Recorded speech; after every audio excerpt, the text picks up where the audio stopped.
Nous allons donc continuer le programme. Et rappelez-vous, semaine dernière, nous avons abordé un thème très important, un thème sur donc l'importance et la nécessité pour nous de connaître, n'est-ce pas, le cœur de Dieu en tant que Père. Et aujourd'hui, ça va être donc la continuité de ce que nous avons déjà commencé. Et le Seigneur va encore nous bénir, comme c'est son habitude. Alléluia. Amen. Amen. Alors, juste histoire de rappeler les différents points que nous avons vus semaine dernière, nous avons vu que Jésus va donner une parabole très très profonde, une parabole, quand vous comprenez vraiment la parabole, vous comprenez vraiment le cœur de Dieu. Comme je vous disais la semaine dernière, il y a beaucoup qui cherchent Dieu, il y a beaucoup de chrétiens qui connaissent Dieu en tant que créateur. Vous voyez? Il y a beaucoup de chrétiens qui connaissent Dieu dans sa grandeur. Mais le problème, c'est que très peu de chrétiens, de chrétiennes, n'est-ce pas, connaissent Dieu en tant que Père. Et j'ai envie encore de vous rappeler en ce dimanche que la vie chrétienne commence par là. Vous savez, la religion, elle nous présente un Dieu qui est assis sur son trône et qui fait peur. Un Dieu qu'il faut craindre. Vous savez, quand on parle de la crainte de Dieu, la crainte de Dieu en réalité, ce n'est pas la peur. La crainte de Dieu, en fait, c'est une révérence, c'est un respect. Et quand tu as ce respect vis-à-vis justement de ton Créateur, il y a des choses que tu ne peux pas te permettre de vivre ou de faire. Pourquoi? Parce que tu as du respect. Vous savez, quand vous prenez le cadre du mariage, par exemple, ou le couple, un homme qui a du respect pour sa femme ne se permettra pas de faire certaines choses. Par exemple, je vous donne un exemple très simple. Un homme qui a du respect pour sa femme ne va pas faire des dépenses inutiles, par exemple. Parce qu'il sait que quand il va mal effectuer des dépenses, ça peut avoir une conséquence dans la vie de son épouse ou de sa famille.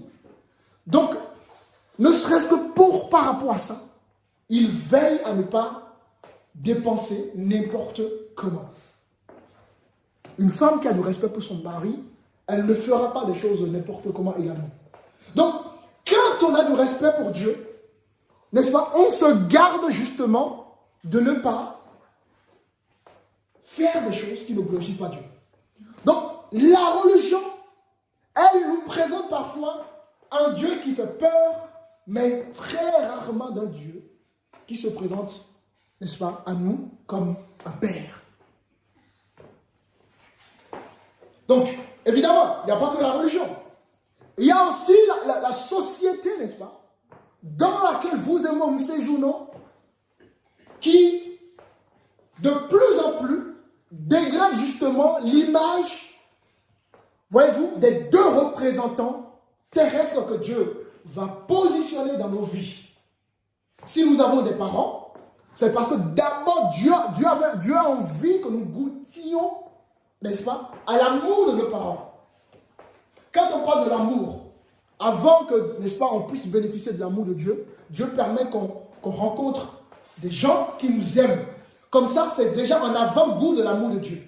Dieu permet qu'on rencontre un homme qui nous aime. Dieu permet qu'on rencontre une femme qui nous aime pour justement déjà vivre de façon, comment dirais-je, physique cet amour-là. Donc les choses que Dieu positionne dans notre vie, n'est-ce pas, sont des avant-goûts de ce que Dieu nous réserve en réalité.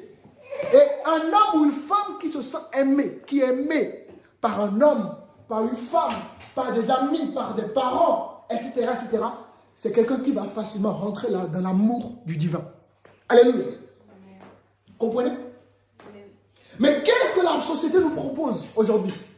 Les choses que la société nous propose sont en opposition avec ce que Dieu veut pour ses créatures, pour sa créature, pour sa création.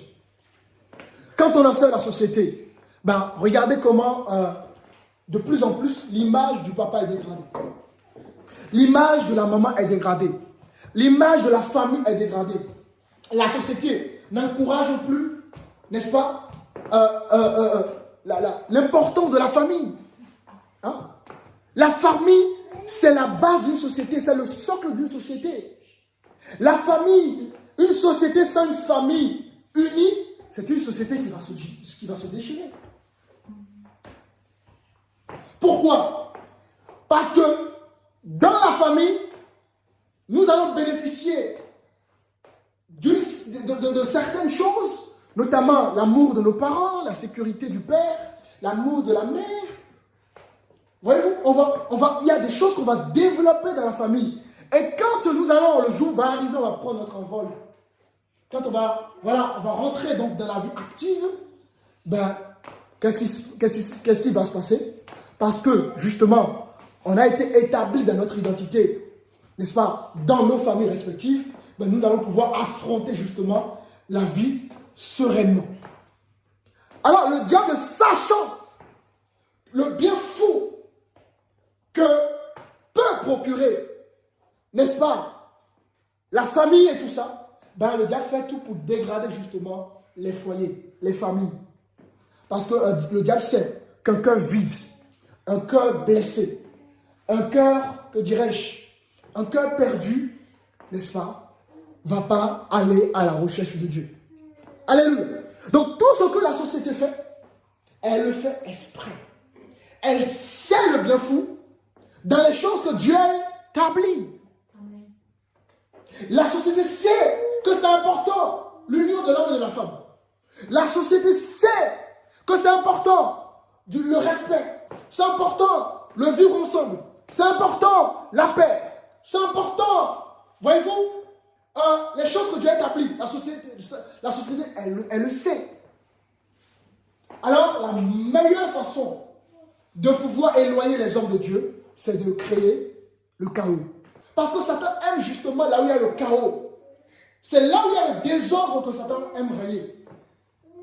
Satan n'aime pas la paix. Satan n'aime pas la joie. Satan n'aime pas l'amour. Il n'aime pas que les gens mangent l'amour. Vous comprenez ça? Satan n'aime pas que les gens mangent de l'amour. Pourquoi? L'amour vient du divin. La joie vient du divin. La paix vient du divin. Vous comprenez? Donc, tout ce qui vient du divin pose problème à Satan.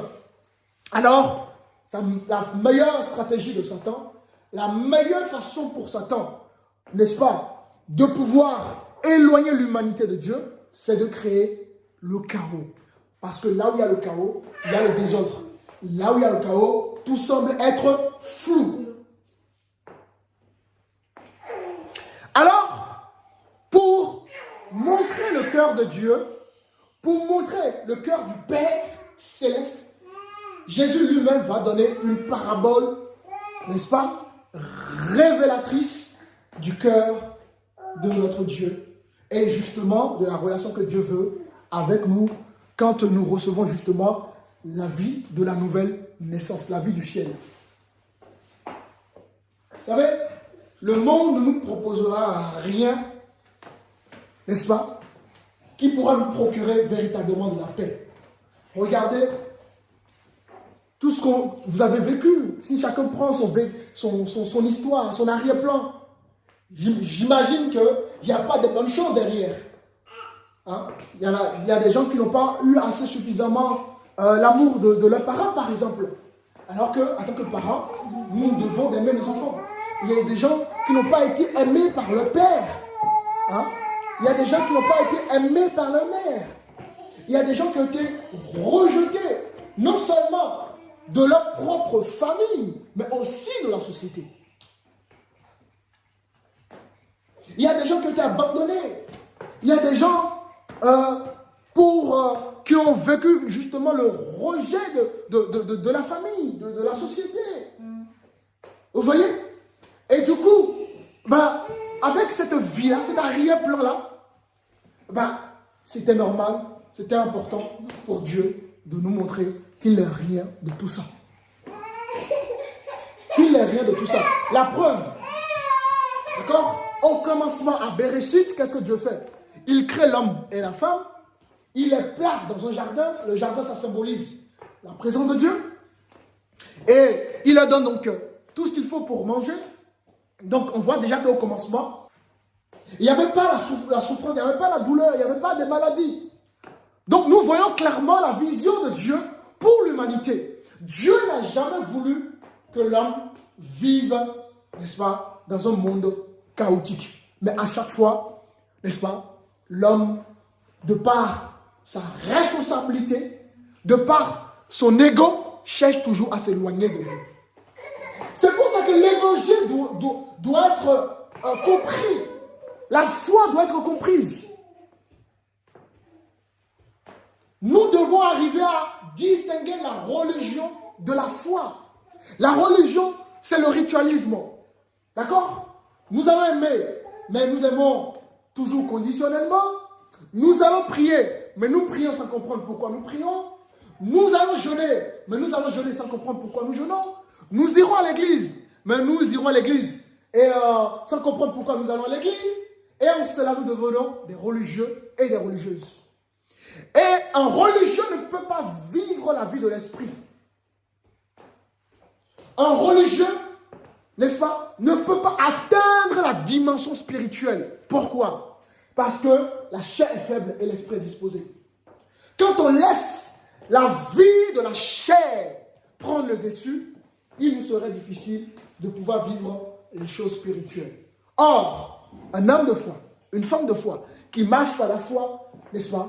La Bible déclare que, n'est-ce pas, ce sont les fils et les filles de Dieu qui sont conduits par l'esprit. Et lorsque l'esprit conduit une personne, ben, l'esprit justement donne à cette personne-là la vie du ciel. Et dans la vie du ciel, nous avons tous les fruits que vous connaissez déjà. Hein? La joie, par exemple.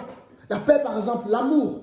Toutes ces choses que le monde ne peut pas nous donner. Parce que le monde va toujours nous donner un semblant de paix.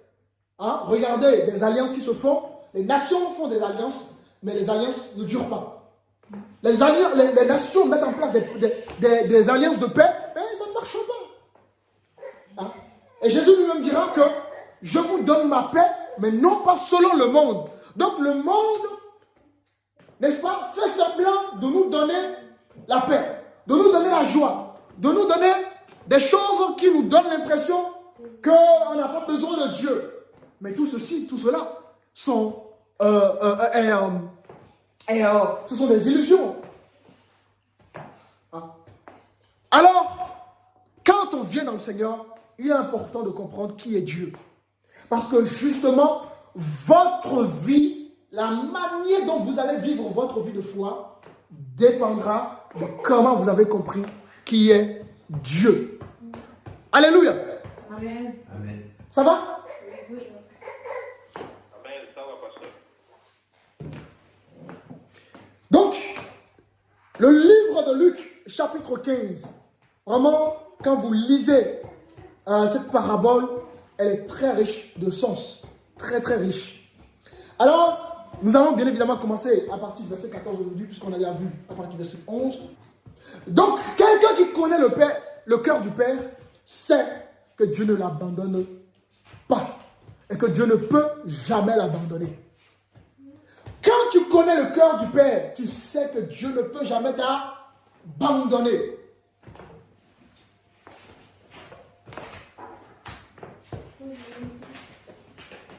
As-tu mal agi dans ta vie? Dieu t'aime toujours.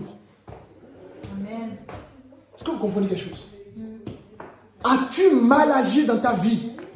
Dieu ne t'aime pas pour ce que tu es, mais lui t'aime parce qu'il a son amour justement est inconditionnel. Amen. Amen. À chaque fois, nous allons lier l'amour de Dieu à notre conduite, nous allons échouer. Parce qu'à chaque fois que vous allez tomber, échouer, commettre des erreurs, tout de suite, la première pensée qui viendra à votre esprit, c'est que Dieu vous a oublié. Dieu ne pense plus à vous. Dieu vous a rejeté. Et c'est ce que la religion présente. Or, la foi te dit non. Reviens à la maison. Repends-toi, mais reviens à la maison. Alléluia. Amen.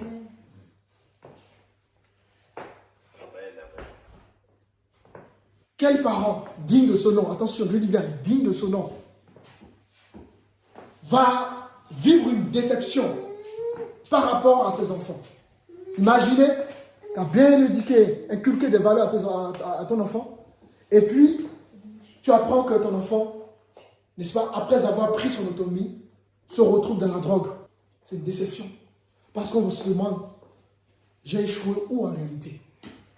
Mais quoi que tu puisses vivre comme déception, le jour où l'enfant viendra toquer à la porte, est-ce qu'un parent digne de ce nom ne va pas ouvrir sa porte?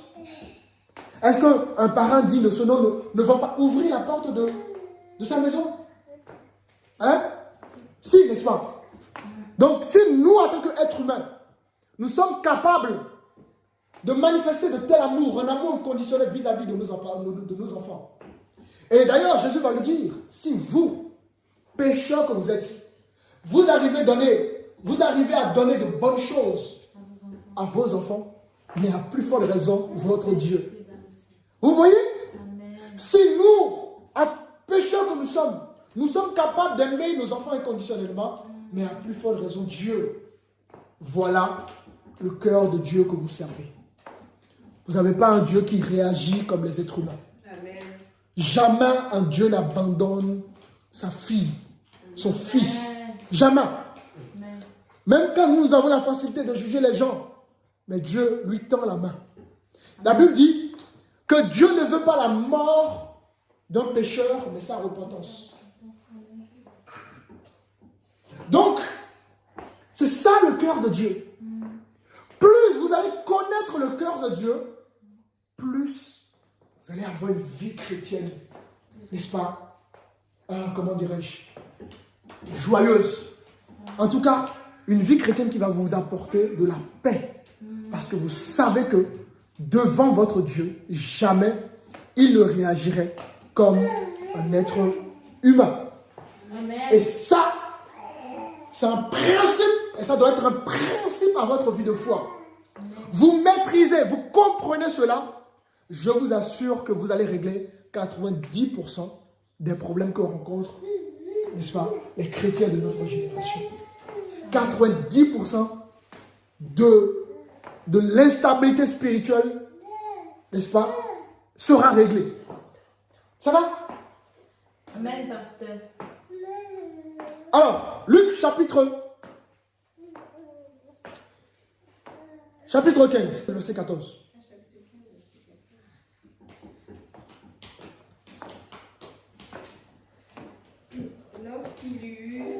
Lorsqu'il y eut tout dépensé, une grande famine survient dans ce pays et il commença à se trouver dans le besoin. Ok. Donc voilà un fils qui un jour demande à son père son héritage.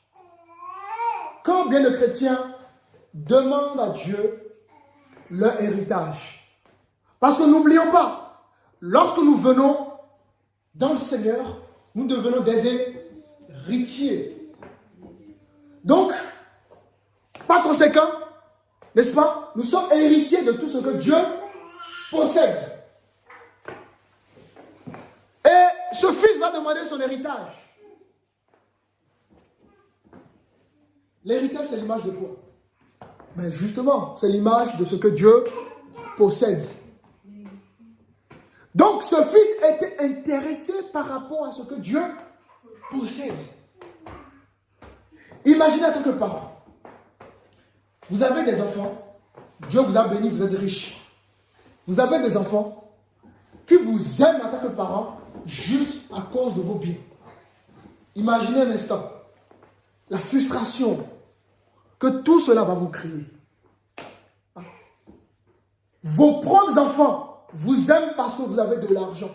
Donc en d'autres termes, si vous n'avez pas de l'argent, comment serait la relation? Comment serait la relation? Ben, nous sommes souvent comme ça avec Dieu. Nous aimons Dieu à cause de son héritage au lieu d'aimer Dieu lui-même. Pourquoi?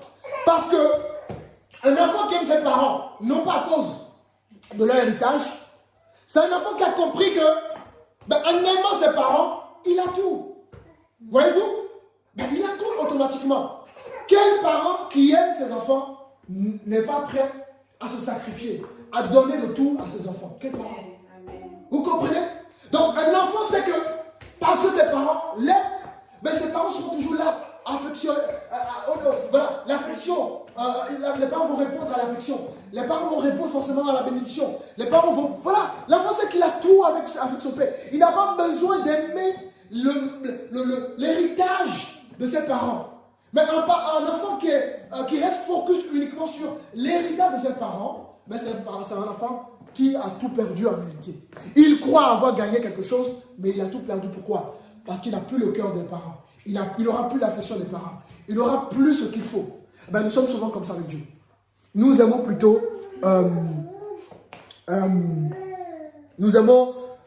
l'héritage. Nous aimons Dieu, voyez-vous, au lieu d'aimer. Nous aimons l'héritage plutôt au lieu d'aimer Dieu. Seigneur, je veux un mari. Mais Dieu te donne un mari, tu fuis l'église. Je veux une femme, Dieu te donne une femme. Il n'y a plus de vie de prière. Toi qui pries en moins 10 minutes, tu ne pries plus. Vous voyez? Seigneur, je veux un boulot. Dieu te donne un boulot. Plus de vie de prière, plus de sanctification. Seigneur, je veux.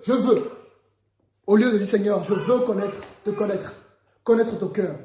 Pourquoi? Parce que plus tu connais Dieu, tu sais que Dieu, il va vouloir toujours ton bien.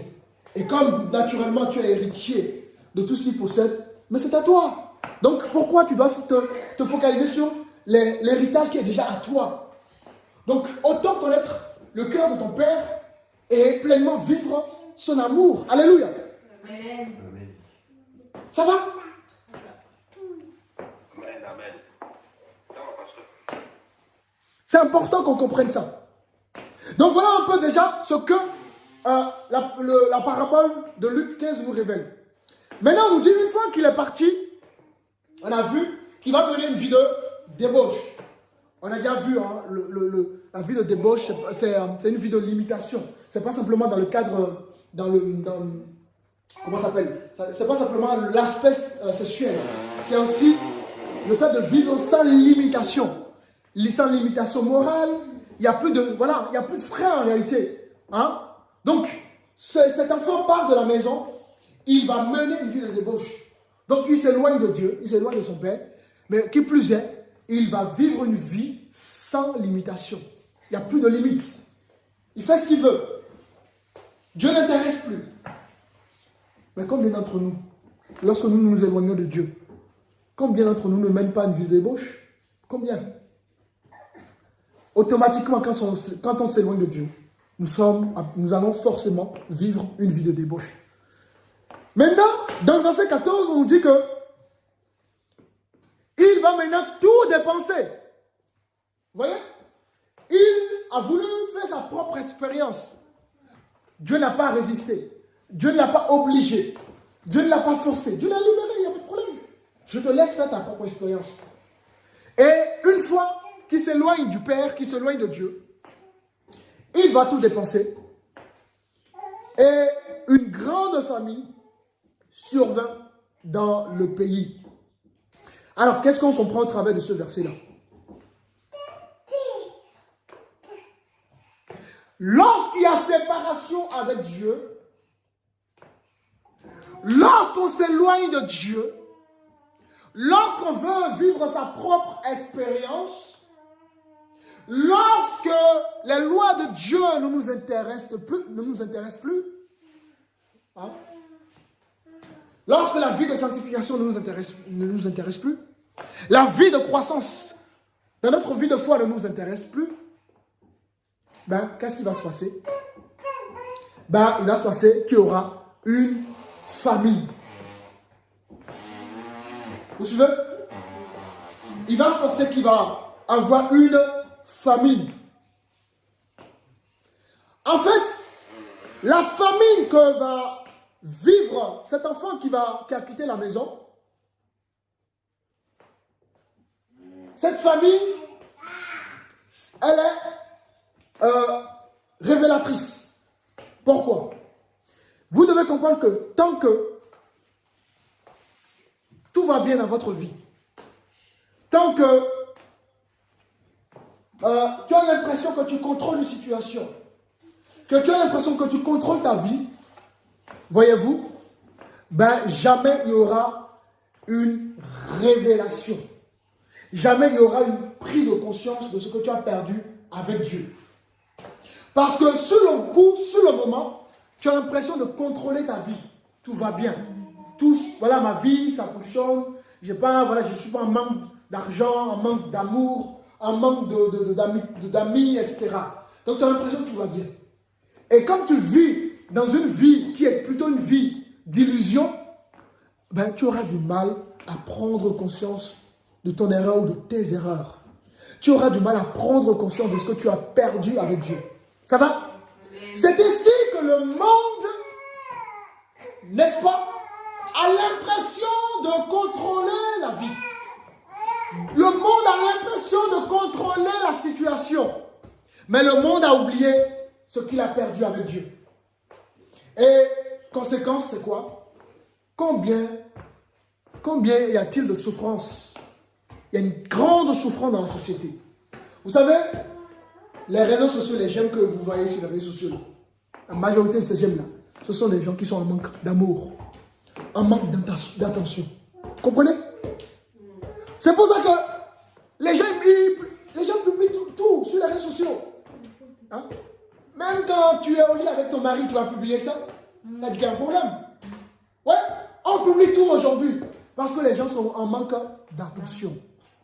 En fait, le monde est beaucoup plus vide aujourd'hui qu'il ne peut penser ou paraître. Les gens ont l'impression qu'ils contrôlent la situation. Mais seuls dans leur chambre, seuls sur leur lit, ils sont conscients. Elles sont conscientes qu'elles ont perdu quelque chose. Mais pour se faire voir, pour, pour combler ce vide-là, ben on va le combler par justement les réseaux sociaux. Où vous allez voir, les gens viennent sur les réseaux sociaux, comme ils ont dit, un téléphone avec caméra, on se permet de tutoyer les gens, on se permet d'insulter les gens, on se permet de mettre la bouche dans tout, on se permet, il n'y a plus de limite. Parce que la séparation avec Dieu crée ce que je vous ai appelé la vie de débauche. Et la vie de débauche, c'est quoi? C'est une vie sans limitation. On n'a plus de principes, on n'a plus de valeurs, on n'a plus de limites. Ni une limite morale, ni une limite spirituelle. Alléluia. Amen. C'est ça, n'est-ce pas, la cause de la société.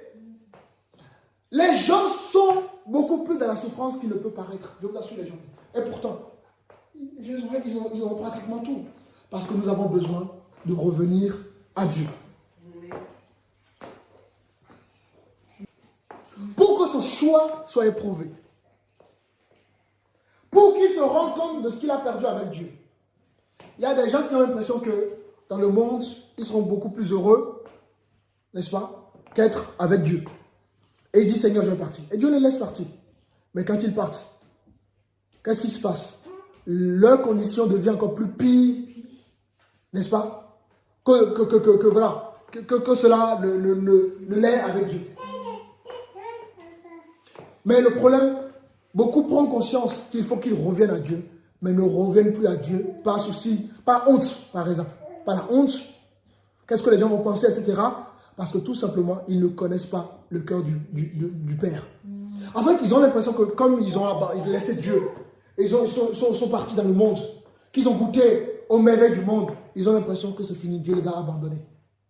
Mais celui qui connaît le cœur du Père, il sait que non, Dieu ne l'a pas abandonné, qu'il peut revenir à la maison à tout moment. Et c'est ce qui est important de retenir. Nous pouvons revenir à chaque fois que nous tombons, à chaque fois que nous faisons une erreur, à chaque fois que nous voulons expérimenter quelque chose. Oui, la porte de la maison, elle est toujours ouverte pour nous. Alléluia. Amen. Amen. Amen. Amen. Donc, la famine viendra quand tu vas épuiser ton moi, ton ego. La famine viendra quand tu vas expérimenter le monde, quand tu vas expérimenter ta vie de choix. Et aujourd'hui, tu peux avoir l'impression que tout va bien. Aujourd'hui, tu peux avoir l'impression que, voilà, tu as tout, tu n'as plus besoin de Dieu. Mais est-ce que tu connais demain? Est-ce que tu connais le après-demain? Combien de personnes ont condamné des couples? Oui, pourquoi ils se sont divorcés? Oui, pourquoi ceci? Mais 2 ans plus tard, ils se retrouvent dans la même situation. Alléluia. Amen. La vie, elle est faite d'humilité. Amen. Il faut être capable d'être humble dans la vie. Amen. Parce que tu ne connais pas ton futur. Seul Dieu connaît ton futur. Oui, tu as demandé ton héritage. Et j'ai accepté de te donner ton héritage. Mais ce n'est pas parce que tu es parti que je ne suis plus ton père. Ce n'est pas parce que tu es parti que tu n'es plus mon fils. Tu resteras et tu es mon fils et tu es ma fille. Amen. Alors, je te laisse un temps pour vivre ta propre expérience. Et une fois que tu vas vivre ta propre expérience, peut-être ça va te permettre de prendre conscience de ce que tu as avec moi. Vous comprenez? Donc il y a des choses que Dieu va permettre parce qu'il va dire, bon, comme tu n'as pas encore saisi la chose, ok, vous donnez un enfant, vous savez, vous dites à un enfant, vous mettez le feu là à côté, vous dites à l'enfant, touche pas le feu, touche pas le feu. L'enfant ne comprend pas pourquoi vous lui dites ça. Hein? Quand Dieu nous donne des choses, on ne comprend pas parfois pourquoi. Alors, parfois, il faut laisser l'enfant mettre son doigt dans le feu. C'est une image, hein, je vous dis. Ne faites pas cela chez vous, d'accord? Mais il faut laisser l'enfant mettre son doigt sur le feu. Et une fois qu'il va mettre son doigt dans le feu, qu'est-ce qui va se passer? Il va prendre conscience que le feu est dangereux. Et là, il comprend que ses parents ont raison. Et là, du coup, comme il a fait sa propre expérience, dorénavant, lorsque les parents lui disent ne faites plus la chose, il comprend mieux pourquoi. Parce qu'il se dira, si mes parents me disent cela, c'est qu'ils veulent mon bien. Et en plus, la dernière fois, j'ai fait ma propre expérience, j'ai vu que la chose était mauvaise pour moi. La chose était mauvaise pour moi. Amen. Du coup, je comprends que le pourquoi mes parents me disent fais pas ça, fais pas ci, fais pas ça. Je comprends que mes parents me préservent. Amen. Et l'enfant ne va plus vivre dans la lutte. L'enfant ne va plus vivre dans l'incompréhension. Mais il va vivre dans la compréhension. Il va vivre dans la révélation. Il va vivre dans la paix, dans la confiance. Parce qu'à cause de son expérience, il comprend ses parents. À cause de son expérience, n'est-ce pas, il sait que les parents seront toujours là pour lui. À cause de son expérience, il sait qu'il peut faire confiance à ses parents. À cause de son expérience, il sait le cœur de ses parents. Parfois, il faut l'expérience pour comprendre le cœur de Dieu. Parfois, il faut l'expérience pour comprendre la vie chrétienne. Parfois, il faut l'expérience pour mieux vivre la vie chrétienne. Parfois, il faut l'expérience pour obéir à la parole de Dieu. Parfois, il faut l'expérience pour grandir avec Dieu. Amen. Amen. Amen. Voilà le Dieu que nous avons. Un Dieu qui est maître de tout, maître des temps et des circonstances. Et quand bien même l'enfant était parti, n'est-ce pas, il était toujours au contrôle de la vie de ce dernier. Amen. Waouh! C'est ça le cœur de notre Dieu. Voilà le Dieu que je te présente, mon frère, ma soeur. Voilà, je ne te présente pas un Dieu qui fait peur. Je ne te présente pas un Dieu. Regardez même quand Adam et Ève ont péché, qu'est-ce que Dieu a fait? Il a d'abord discuté avec eux. Adam, pourquoi tu as fait ça? Ève, pourquoi tu as fait ça? Vous voyez, donc Dieu cherche toujours la conversion. Dieu cherche toujours à comprendre pourquoi on a posé telle action. Il n'est pas là simplement à punir. Il cherche d'abord pourquoi on a posé telle action. Nous avons un Dieu qui est juste. Amen. Et quand ça résonne dans votre cœur, vous pouvez être au fond du trou. Vous pouvez être au fond du tunnel. Vous pouvez être, n'est-ce pas, dans le noir des noirs. Vous savez que vous avez un Dieu qui ne vous a jamais abandonné. Amen. Qu'il faut juste incliner votre cœur, n'est-ce pas, à lui. Et il vous prend tel que vous êtes. Amen. Amen. Et Dieu prend chacun d'entre nous tel que nous sommes. Alléluia. Peu importe ton passé, Dieu te prend comme tu es. Amen. Peu importe que tu es, la façon dont tu parles, la façon dont tu réfléchis, Dieu te prend tel que tu es. Dieu te prend tel que tu es. Ne mets jamais un masque avec Dieu. Parce que Dieu ne t'aime pas par rapport à ce que tu es. Dieu ne t'aime pas par rapport à ce que tu dégages. Dieu t'aime par rapport à son amour. Évidemment, il va te transformer. Il va te donner, il va te changer, il n'y a pas de problème. Mais jamais Dieu, ton comportement ne conditionne rien auprès de Dieu. Ça va? Ça va, pasteur. J'aimerais que vous puissiez saisir cela. Ça change radicalement. Ça changera radicalement votre manière de voir la vie de foi.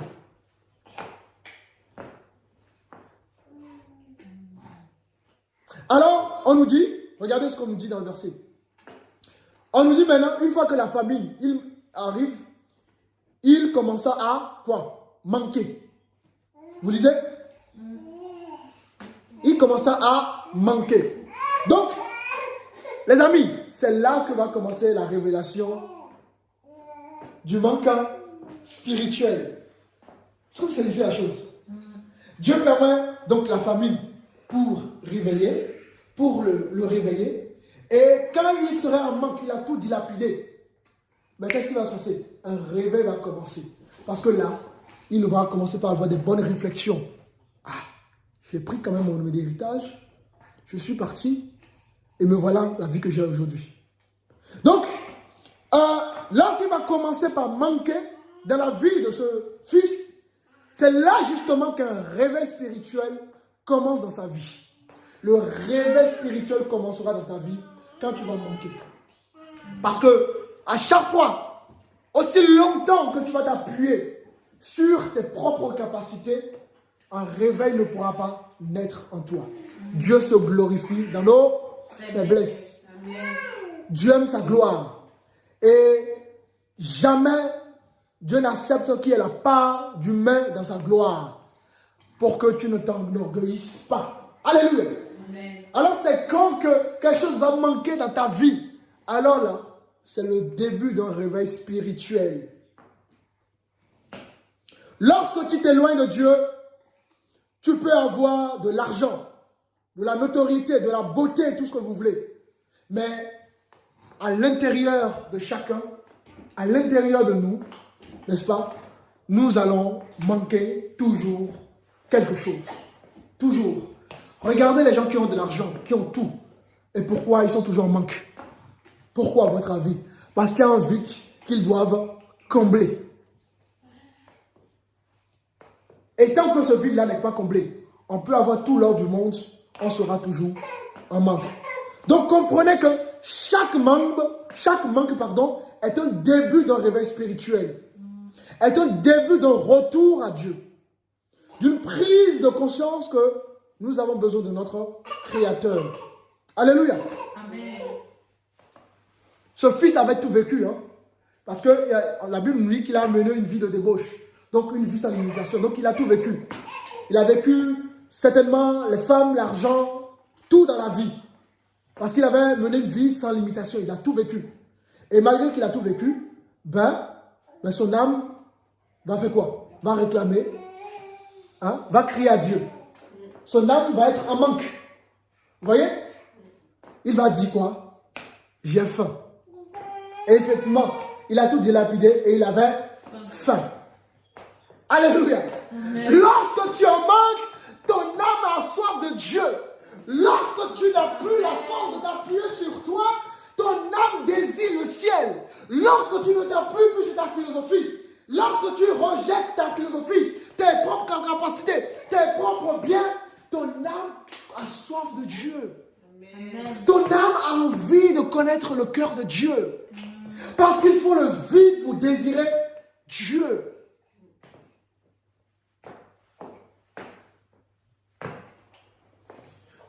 Qu'est-ce qu'on comprend? Il y a des choses que tu auras l'impression, même quand tu es dans ta vie chrétienne, tu auras l'impression parfois qu'il te manque quelque chose. C'est une façon pour Dieu que tu viennes encore plus dans sa présence. Amen. C'est une façon pour Dieu que tu sois encore dans la prière, que tu sois encore dans la louange, que tu sois encore connecté à lui. Parce que le manque t'attire à Dieu. Le manque te pousse vers Dieu. Le manque t'amène à chercher davantage Dieu.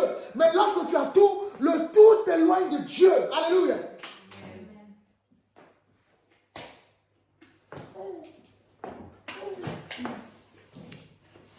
Ouais, pourquoi on ne peut pas forcément avoir, on peut avoir l'argent, mais côté autre chose, on peut avoir un manque ailleurs.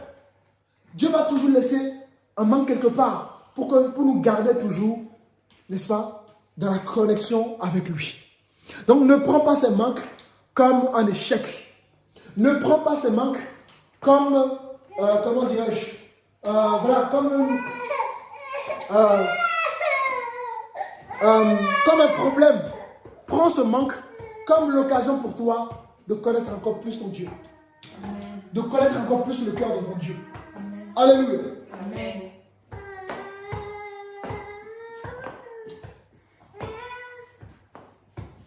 Alléluia. Amen. Combien de chrétiens sont en manque de Dieu, mais comme ils ne connaissent pas le cœur de Dieu, ils ont l'impression que Dieu les a abandonnés. Ce qui n'est pas le cas. Combien?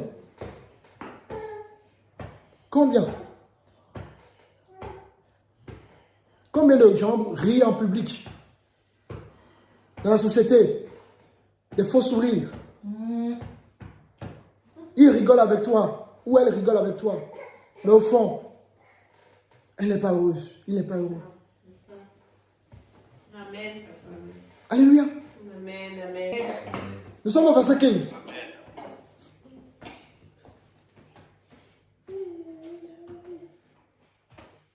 Il alla se mettre au service d'un des habitants du pays. Il envoya dans ses champs garder les pourceaux. Vous voyez la descente spirituelle qu'il va vivre? Lui qui est héritier, son père est riche.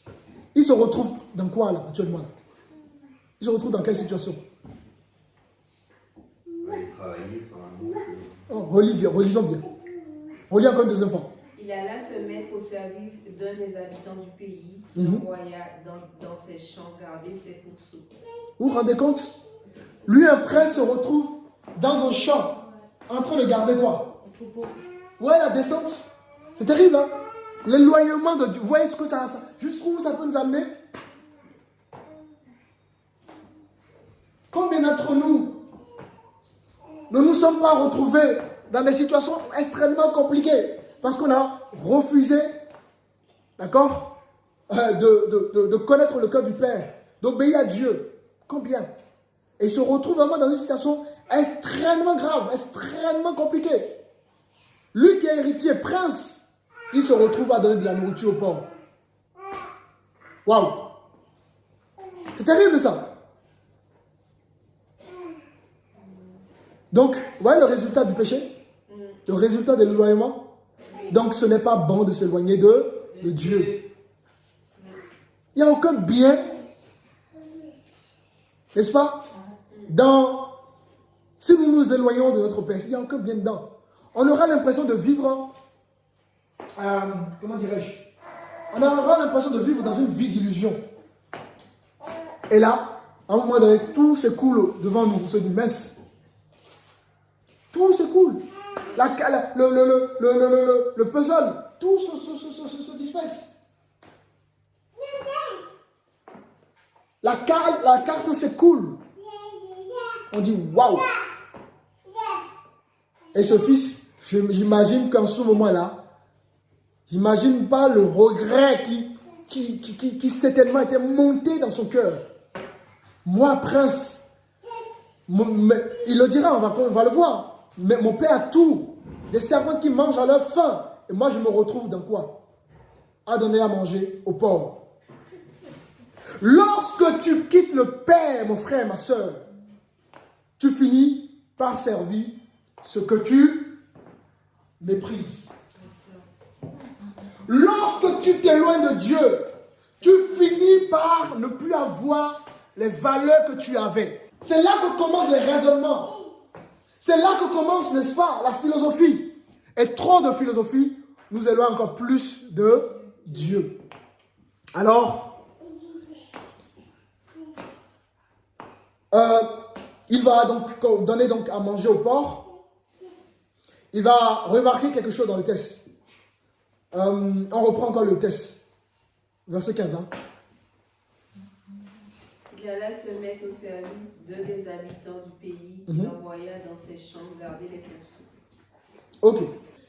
Il alla donc s'attacher à l'un des citoyens de ce pays-là, qu'il envoya dans ses champs faire paître les cochons. Alors, le verbe attaché ici, en grec, a tout son sens. Hein? Ça nous parle du fait de... comment dirais-je? S'attacher, dans le sens grec, c'est se coller. D'accord? Se coller, se souder. C'est encore plus profond. Tellement qu'il était dans une pauvreté qu'il s'est collé à ce citoyen-là. C'est-à-dire que il dépendait complètement de ce citoyen-là. D'ailleurs, la preuve, quand ce dernier l'envoie donner à manger à ses porcs, est-ce qu'il pouvait dire non? Non. Parce qu'il était attaché à ce dernier. Il n'avait pas le choix. Quand on s'éloigne de Dieu, on va vivre des situations où on n'aura plus le choix. On va faire des choses qu'on n'aura plus le choix. Vous comprenez? Oui. C'est terrible, hein, s'éloigner de Dieu. C'est terrible. Alors, comment on peut comprendre ça spirituellement? Quand on s'éloigne de Dieu, on va s'attacher forcément aux choses du monde. On va s'attacher à des choses qui hier n'avaient pas de valeur à notre yeux et qui subitement vont prendre de la valeur. Vous comprenez? Voilà, exactement. On devient indépendant. Et c'est terrible. Il y a des gens qui ne fumaient pas hier et qui vont fumer à cause des situations. Vous savez, ce n'est pas tous les gens qui fument qu'il faut condamner. Hein. Des gens, ils ont été tellement brisés que leur seul refuge, c'est la cigarette. Leur seul refuge, c'est l'alcool. Leur seul refuge, c'est les hommes, c'est les femmes. Parce que ils vont s'y attacher à ça. Et tout ça, c'est les conséquences justement de notre éloignement vis-à-vis de Dieu. On va s'attacher au plaisir de la chair. C'est ce qu'on appelle les drogues du monde. Exactement, exactement. D'ailleurs, en parallèle, on peut lire, moi, je crois que c'est Galates chapitre 5, verset 19. On revient dans Luc, on fait juste une petite parenthèse. Verset 19. Oui. Or, les œuvres de la chair sont évidentes. Ce sont la débauche. Donc, les œuvres de la chair, c'est La débauche. la débauche. Donc, quelqu'un qui s'éloigne de Dieu, forcément, hein, il va vivre dans la débauche. Ensuite, L'impurité. l'impureté. Le dérèglement. Oui, le dérèglement. Hein? Regardez ce qu'on envoie. Hein? Tout ça, c'est le dérèglement. Hein? Oui? On va chercher la joie dans autre chose. Dans autre chose. On va penser que le monde peut nous apporter, que Exactement. le Seigneur peut nous... Exactement. On va faire comme les abeilles, on va butiner un peu partout pour trouver. Exactement. Regardez le problème de transgenre. Pourquoi beaucoup le font? Il y a beaucoup qui l'ont fait aujourd'hui qui regrettent. Hein. Ils ont envie de retourner en arrière, mais... Il y en a beaucoup qui se sont suicidés aussi. Voilà, il y en a beaucoup qui sont suicidés. Vous voyez ce que crée l'éloignement? Ils n'ont pas pu gérer. Exactement. C'est plus fort qu'eux. C'est ça. Ensuite, continue. L'idolâtrie. Pareil, on va idolâtrer des choses qu'il ne faut pas. Ensuite, La magie. la magie. Tout ça, c'est l'éloignement vis-à-vis de Dieu qui crée tout ça. Ensuite, La rivalité. la rivalité.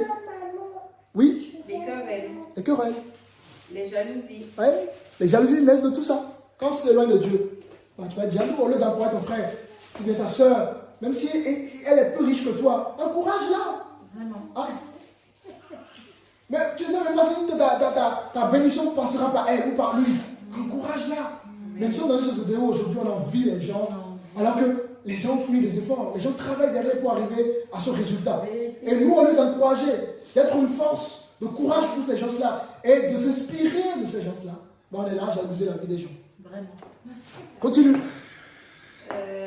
Les animosités. Oui, Les disputes. oui, Les divisions. oui, Les sectes. oui, oui, L'envie. L'ivrognerie. Les excès de table. oui, et les choses semblables. Vous voyez? Donc, ce qu'on pensait hier dominer, on se retrouve dans tout ça. Donc, c'est très dangereux. C'est très grave de s'éloigner de Dieu. Hein? C'est très très grave de s'éloigner de Dieu. C'est très très grave.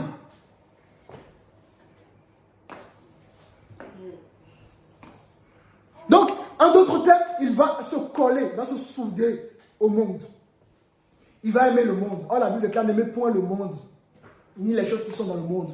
Attention, c'est pas que Dieu ne veut pas qu'on puisse vivre heureux dans le monde. C'est pas ce que Dieu dit. Quand Dieu dit n'aimez pas le monde, c'est plus les choses du monde qui nous éloignent de Dieu. D'accord? Il faut aimer la vie, hein. Il faut sortir, il faut se faire plaisir, il faut aller au restaurant, il faut voyager, il n'y a pas de problème, Dieu n'est pas contre ça. Mais celui qui s'éloigne de Dieu, va vivre dans la débauche. Dans la débauche, t'es dans quoi? T'es dans rien. Regardez nos sociétés, il n'y a plus de limites. Partout, tu vas dans la rue, tu trouves des photos bizarres, des trucs bizarres. Même dans les dessins animés aujourd'hui, on trouve n'importe quoi. C'est fini. Vous voyez le monde, ce que le monde nous présente. Pour le but de la société, c'est quoi? Pour justement nous éloigner encore plus de Dieu. Parce que ce sont les désirs de la chair. Donc, ce fils va se coller au monde. Il va se fusionner en quelque sorte avec justement, Qu'est-ce qui va se passer? Il va se fusionner avec un système qui l'exploite. Quand tu t'éloignes de Dieu, tu vas accepter l'exploitation. Tu vas accepter qu'on te parle n'importe comment. Tu vas accepter que le monde te malmène. Tu vas accepter tout. Parce que quelque part, tu vas te dire, je n'ai plus le choix. De toute façon, je n'ai plus le choix. Dieu m'a abandonné. Dieu m'a oublié. Dieu m'a laissé tomber. Voilà. Alléluia. Amen. Ça va très très loin. Le monde devient ta sécurité. Tu es intéressé par celui qui va, le nouveau gouvernement qui doit arriver, parce que le nouveau gouvernement devient quelque part pour toi l'espérance. Au lieu de vivre sous la foi, non, ton problème c'est la politique. Il faut que tel soit élu. C'est ça ta sécurité. Il faut que telle chose, voilà. En fait, tu vas être vraiment fusionné avec le monde. Parce que dorénavant, tu as perdu, tu crois avoir perdu plutôt, ton espérance en Dieu. Alors que non, Dieu est toujours là. Dieu veut juste que tu reviennes à lui. Amen. Alléluia. Amen. Qu'est-ce que le monde fait aujourd'hui? Le monde promet la liberté. Mais est-ce que nous sommes véritablement libres? Non. Le monde te promet la liberté, mais te livre à l'esclavage. Ce fils voulait dominer la vie, mais à sa grande surprise, voyez-vous, il va servir les cochons. C'est terrible. Lui, en tant que prince héritier d'une grande famille, d'un père qui est riche, combien de chrétiens ont oublié qu'ils ont un père céleste, un père qui détient tout, qui détient l'or, qui détient tout, et qui laisse le tout là pour aller servir des cochons. Qui laisse le tout là pour vivre dans un système d'esclavage. Alors que c'est pour la liberté que Christ vous a affranchi. Et vous connaîtrez la vérité et elle vous affranchira. Ça va? Et regardez, le verset 16, la Bible dit, il désirait se rassasier des caroubes, des cochons, mais personne ne lui en donnait. Donc, vous vous rendez compte de la situation dramatique dans laquelle va se retrouver ce fils-là? Déjà, il se colle au monde, à la société, à ce dernier, il va servir les cochons, mais il désirait manger la nourriture des cochons en plus. Waouh! C'est fort, hein? Il désirait manger la nourriture des cochons. Le monde te fait miroiter, n'est-ce pas? Le plaisir. Le monde nous fait miroiter le plaisir. Mais le monde ne nous donnera jamais, grand jamais, et jamais, ce dont nous avons réellement besoin. Jamais. C'est juste un miroir. C'est juste une vie d'illusion. L'apparence. Que Dieu nous aide. Nous sommes dans le verset 17.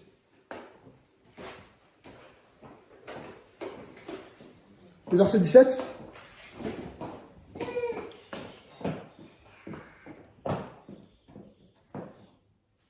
Le verset 17.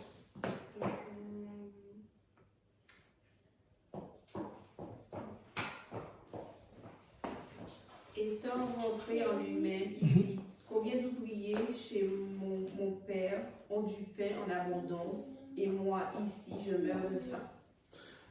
Ça, c'est la plus belle phrase dans cette parabole. Relisons encore une deuxième fois. Waouh. Étant rentré en lui-même, il dit, combien d'ouvriers chez mon père ont du pain en abondance, et moi ici je meurs de faim. Le réveil spirituel commence lorsque tu entres en toi. Le réveil spirituel commencera lorsque tu es sincère dans ton cœur. Lorsque tu n'as plus de masque. Lorsque tu fais face à ta réalité. Là commence le réveil spirituel. Amen. Amen. Amen. Je proclame ce soir qu'un réveil spirituel commence dans la vie de quelqu'un. Amen. Qu'un réveil spirituel commence dans ta vie parce que tu prends conscience de qui tu es réellement. Il n'y a plus de voile, il n'y a plus de masque, mais tu prends conscience que là, voilà qui tu es réellement. Amen. Quand tu rentres en toi, quand tu te remets en question. Et c'est là que le réveil spirituel va commencer dans la vie de ce jeune homme. La société nous fait trop porter des masques. Au point qu'on s'oublie. Combien de personnes dans la société vivent une autre vie? Regardons les gens. À cause, pour être comme les autres, ben on va aller s'endetter. Bon, ma copine a telle voiture, il faut moi-même je m'endette pour avoir la voiture, alors que tu n'as pas les mêmes moyens que ta copine. Ma copine a telle chose, il faut que je puisse avoir la même chose. Et tu finis par te retrouver à vivre une vie qui n'est pas la sienne. Tu finis par vivre une vie de pression. Et toi, tu es plus malheureux que ta copine que tu envies. Elle pourrait se permettre de faire certaines choses parce qu'elle a les moyens. Mais comme toi, tu veux vivre comme elle. Tu veux vivre dans l'apparence. Ben, tu vas endosser un costume qu'il ne fallait pas. Et tout ça, ça crée la pression. Ça crée la peine. Ça crée la souffrance. Ça crée des douleurs. Alléluia. Amen. Amen. Combien vivent une vie pour laquelle ils ne sont pas appelés? Combien parlent? Et quand ils parlent, tu as l'impression que ce n'est pas eux. Hein? Je veux parler comme les Blancs. Je veux parler comme les Antillais. Je veux parler comme les Chinois. Mais sois tel que tu es. Sois vrai. Les gens t'aimeront. Si les gens t'aiment pour ce que tu es réellement, là, tu es dans une bonne amitié. Mais si tu fais semblant pour que les gens t'aiment, c'est faux. Tout est faux. Et un jour, tu vas te rendre compte que tout est faux. Et ce jour-là, quand tu vas te rendre compte que tout est faux, hein, tout ce que tu as construit, eh ben, deviendra pour toi quoi? Fini. En réalité, tu vas te rendre compte que tu n'as rien construit. Parce que tes amis, ils t'abandonneront. Parce qu'ils vont te retrouver, ils vont voir notre visage qu'ils ne connaissaient pas. J'ai regardé un documentaire comme ça. Un homme épouse une femme. Et la femme, elle avait mis des perruques, des trucs. Elle était une autre personne. Et lui, il est tombé sur, justement, hein, le charme de ce qu'il a vu. Et lorsqu'ils seront, ils vont se marier, tout ça, hein. Et le jour de leur comment ça s'appelle? De leur nuit de noces, là, il découvre que sa femme a la tête rasée. Et là, ça a détruit le mariage. Parce que lui s'est marié pour ce qu'il a vu. Et dans le mariage, il voit autre chose. Alléluia. Amen. Mon frère, laisse ta personnalité s'exprimer. C'est ainsi que les gens t'aimeront tel que tu es. Si tu mets des masques, si tu mets met des crayons de beauté pour plaire aux gens, le jour où il n'y aura plus de crayons de beauté, le jour où il n'y aura plus le masque, le jour où tu seras tel que tu es, les gens vont te fuir et les gens vont t'abandonner et tu auras l'impression que ta vie a été complètement détruite. Amen. Amen, pasteur. Notre société d'aujourd'hui a besoin que soit tel que nous sommes. Dieu a besoin que tu sois tel que tu es. C'est ainsi qu'il pourra te façonner. C'est ainsi qu'il pourra te donner une forme. Mais lorsque tu viens devant Dieu et que tu ne te montres pas tel que tu es, lorsque tu montres à Dieu que tu aimes trop prier, alors qu'en réalité, tu pries juste pour prier. Lorsque tu montres à Dieu que tu as arrêté le mensonge, alors que tu continues de mentir. Lorsque tu aimes Dieu pour des choses qui n'ont pas encore été bâties dans ta vie, comment veux-tu que Dieu te change? Dieu change les gens vrais. Dieu change les gens qui ont envie, n'est-ce pas, de changer. Mais toi, tu viens prier. Mais dans le cœur, tu penses autre chose. Même parfois, même tu insultes le pasteur. Mais pourtant, quand tu vois le pasteur, tu rigoles. Alors que dans ton cœur, tout est noir. Alléluia. Amen. Es-tu vrai devant Dieu? Es-tu vrai dans ta vie de foi? Veux-tu voir Dieu agir dans ta vie? Sois tel que tu es. Amen. T'as entendu que tu n'es pas belle? T'as entendu que tu n'es pas beau? Ça, c'est la société. Mais laisse-moi te dire que tu es la plus belle créature que Dieu ait créée. Alléluia. Tu es la plus belle des créatures. Je vais te rappeler une chose. Dieu est descendu et il t'a façonné dans le ventre de ta mère. Oui, tu ne peux pas comprendre cela. Mais laisse-moi te dire que tu es la créature de Dieu. Et quel que soit ce que le monde dira de toi, même si le monde te rejette, même si le monde te dit que tu n'es pas intelligent, que tu n'es pas beau, que tu n'es pas belle, laisse-moi te dire que Dieu t'a créé un être intelligent, un être beau, un être parfait. Alléluia. Amen. Amen. Amen. Amen. Ne laisse personne détruire ta vie, mon frère. Ne laisse personne détruire ta beauté. Ne laisse personne détruire ton intelligence. Ne laisse personne détruire qui tu es.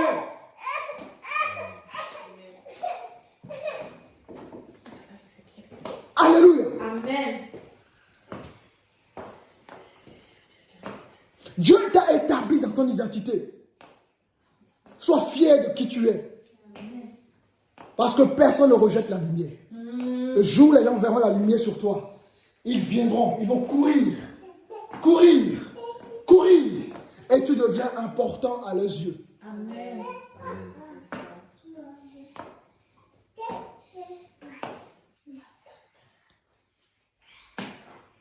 Alors voilà la plus belle des phrases dans ce verset 17.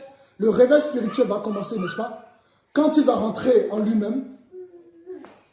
Voyez-vous? Le réveil spirituel ne viendra pas tant que tu ne rentres pas en toi-même. Tant que tu ne prends pas conscience de ce que tu as perdu avec Dieu. Tant que tu ne prends pas conscience que Dieu est ton Père. Avant d'être un juge, d'être ton créateur, il est ton Père. Il t'a créé à son image. Tu es l'œuvre de ses désirs. Avant que tu ne naisses, il te connaissait. Amen. Il dira à Jérémie, avant que tu ne naisses, je te connaissais dans le ventre de ta mère. Je t'avais établi prophète. Alléluia. Amen. Donc tu es désiré par Dieu, tu es voulu par Dieu. Amen. Mais c'est juste que Satan, c'est un menteur. Il a voulu te blesser, t'éloigner de Dieu par ton expérience que tu as vécue.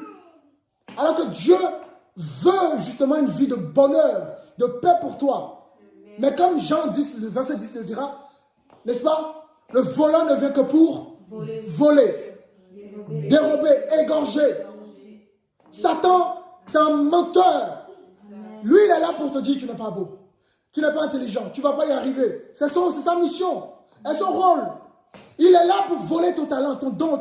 Voilà combien ont perdu le talent, tout ça, à cause de ce qu'ils ont entendu dans le monde. Vous voyez? Quand il est venu voir la femme, il a dit, Dieu a-t-il réellement dit, il n'a pas mis en cause ce que Dieu a dit. Mais subtilement, il a dit, Dieu a-t-il réellement? En d'autres termes, Dieu a vraiment dit ça. Et la femme dit, oui, Dieu nous a dit de ne pas manger de l'arbre de la connaissance du bien et du mal. Adam et Ève ont oublié leur identité. À partir du moment où ils ont discuté avec le serpent, ils ont oublié leur identité. Ils ont oublié que, ouais, Dieu les aime. Satan n'a pas besoin de leur dire si Dieu, qu'ils étaient des dieux, non. Regardez ce que Genèse 1 nous dit dans le verset 26. Genèse 1 verset nous dit que Dieu l'a créé à notre image. Donc Dieu les a créés comme Dieu. Satan vient dire, est-ce que Dieu vous a réellement dit de ne pas manger de tels fruits? Et ensuite, il rajoute en disant, Dieu sait que si le jour où vous en mangerez, vous serez comme des dieux. Mais est-ce que Dieu ne les a pas créés comme des dieux depuis Genèse chapitre 1? Mais là, comme ils vont converser avec Satan, ils vont perdre leur identité. Et c'est ça la société. La société est en train de faire perdre l'identité des uns et des autres. La société est en train de faire perdre l'origine initiale de chacun. Vous n'avez pas besoin que la société vous établisse, c'est vos parents. C'est à la maison qu'on doit vous établir. Ce sont le rôle des parents. Nous devons comprendre que ce n'est pas la société qui doit nous éduquer. C'est d'abord chez nous, à la maison, qu'on doit être éduqué. Et une fois qu'on est bien éduqué à la maison, quand on sera face justement aux obstacles de la société, on va résister. Amen, amen. Mais quelqu'un qui ne connaît pas son identité, quand il va se retrouver dans la vie active, face à la société, il va être la proie justement de la société. Ça va? Oui. Amen.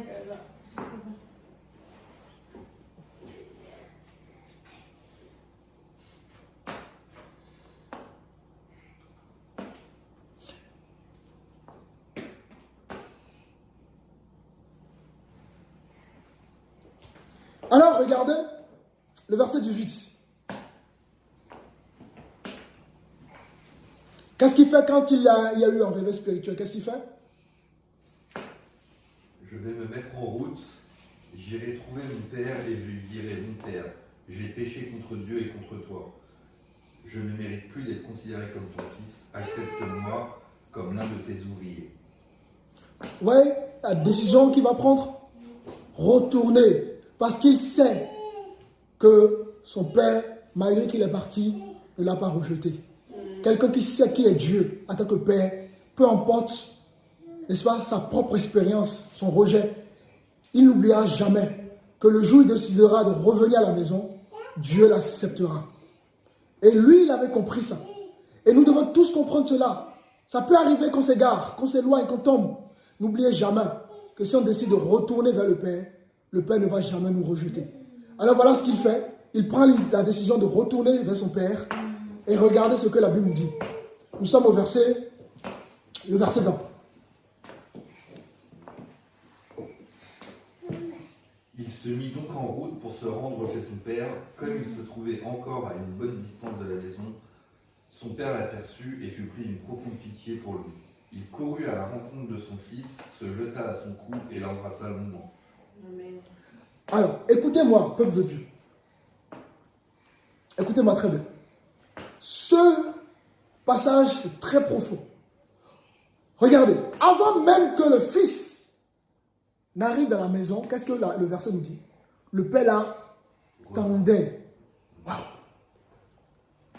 Donc, c'est-à-dire que tous les jours, le père attendait son fils. Le père était toujours à la porte. Est-ce qu'aujourd'hui, il espérait qu'aujourd'hui, il sera de retour. Il attend de la journée jusqu'au soir, il ne voit pas le père. Le lendemain, il continue de dire, il sera de retour. Vous imaginez le nombre de jours que ce dernier a fait à l'extérieur, dans ses propres expériences. Et pendant que lui, il était dans une vie d'immoralité, tout ça, Dieu l'attendait, son père l'attendait. Oh my God. Est-ce que tu as compris quelque chose? Dieu t'attend, quoi que tu fasses, quoi que tu vis. Dieu est toujours là à attendre que tu reviennes à la maison. Waouh! C'est ça le cœur du Père. Un véritable Père. Il se comporte ainsi. Il attend, il espère, il n'abandonne pas, il ne lâche pas jusqu'à la fin de sa vie. Et Dieu, il attendait son fils. Il savait qu'il reviendrait. Alléluia. Amen. Le Père guettait chaque jour. Et dès qu'il va voir son fils, qu'est-ce qu'il fait encore? Deuxième chose qui frappe. Il va courir. Vous n'avez pas lu? Oui. Attention. que ce soit le Fils qui court, c'est lui qui court. Oh my God. Est-ce que quelqu'un voit qui est Dieu? Dieu court, les amis.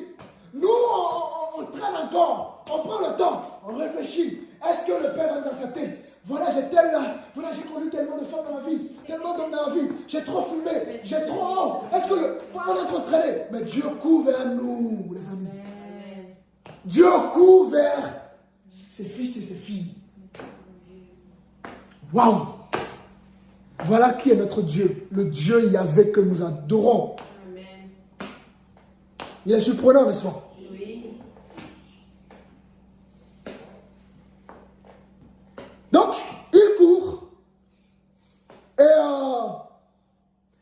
mais il ne s'arrête pas. Première chose, il attendait. Il veillait, il guettait. Deuxième chose, il court. Mais il va encore plus loin. Qu'est-ce qu'il fait? Toujours, dans le verset, on relit. Il embrasse ça. Voilà. Il... Se jeta à son cou. Voilà.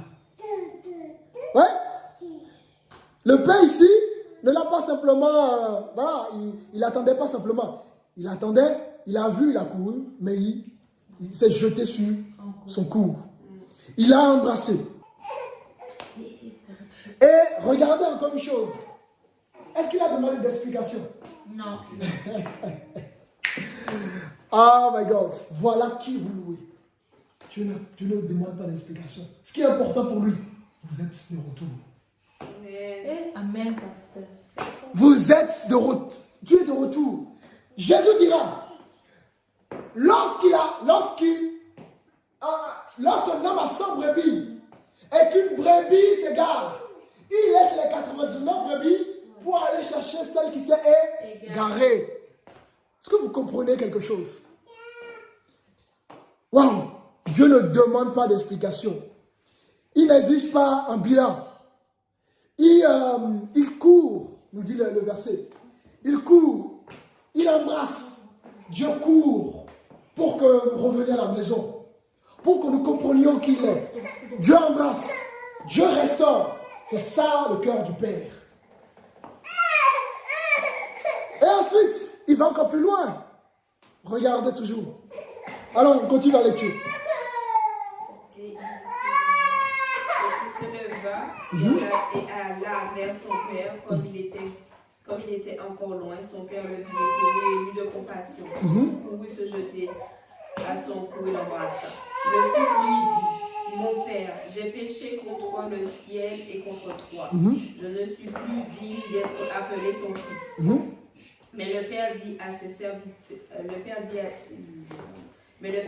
serviteurs, apportez vite la plus belle robe et remettez-le. Waouh! Oui, continue. Mettez-lui un anneau au doigt et des souliers aux pieds. Amenez le veau gras et tuez-le. Mangeons et réjouissons-nous, car mon fils, que voici, était mort et il est revenu à la vie. Alléluia! Vous vous rendez compte, mes frères, mes sœurs? Waouh! Quel amour! Mais quand on comprend ça, vous ne pouvez que calmer Dieu. Hein? Vous ne pouvez pas l'abandonner. Vous voyez la profondeur de son cœur. Hein? Nous, on va dire, oh, pourquoi tu es parti? Pourquoi tu as vu? Ah, on va crier. Ah, mais lui, ah non. Il embrasse. Il court. Il ne demande pas des explications. Amen. Le plus important, tu es de retour. Alors, il va encore plus loin. Qu'est-ce qu'il fait? Il dit d'apporter une tunique, l'anneau et des souliers. Tout ça, ça a une représentation. La tunique, par exemple, ça représente la dignité. Il nous donne sa dignité. La dignité. Rappelez-vous, il était en train de manger. Il était en train de donner à manger au porc. Au point même de désirer, n'est-ce pas, à manger la nourriture du porc. Donc il avait perdu sa dignité. Mais quand il revient à la maison, il retrouve sa dignité. D'accord? Les vêtements, c'est la dignité. Ça va? Oui, ça va. Donc, son retour, n'est-ce pas, lui redonne sa dignité. Ensuite, l'agneau également a un sens symbolique selon la parole du Seigneur. D'accord? L'agneau, c'est l'autorité restaurée. n'oublions pas, il est quand même le fils du roi. Donc il retrouve son autorité en tant que prince. D'accord? En tant qu'héritier. Donc, tout ça, c'est pas par hasard. Quand un homme ou une femme revient de retour à la maison, Dieu lui donne sa dignité. Dieu lui donne justement l'autorité qu'il a perdue. D'accord? Il restaure son autorité. Et on nous parle également des souliers, ma version parle de sandales. Les souliers, c'est l'image de la liberté, si vous voulez. D'accord? Ça va? Ensuite, on a le veau gras. Et l'anneau, la bague. Oui, la bague, on a dit, l'autorité restaurée. D'accord. Maintenant, on parle du veau gras. Le veau gras, ça nous parle donc d'une célébration de réconciliation. Donc, il y a 5 choses là. La tunique, la dignité, l'agneau, l'autorité restaurée, les souliers, c'est la liberté, le veau gras, c'est la réconciliation. Donc, il y a 4 choses. Donc, dès son retour, il retrouve, bien évidemment, sa dignité, il retrouve son autorité, il retrouve sa liberté et il retrouve une réconciliation avec le Père. Ça va? Donc, il y a une restauration totale qui va s'opérer, tout simplement. Ouais? Donc, quand on revient au Seigneur, Dieu nous restaure. Dieu va restaurer notre dignité. Dieu va restaurer notre autorité spirituelle. Dieu va restaurer et nous redonner la liberté parce que le monde nous offre, le système du monde nous offre l'esclavage. Ouais? Dieu va, nous allons nous réconcilier. D'ailleurs, la preuve, Jésus est venu pour nous réconcilier avec le Père. Alléluia. Ça va?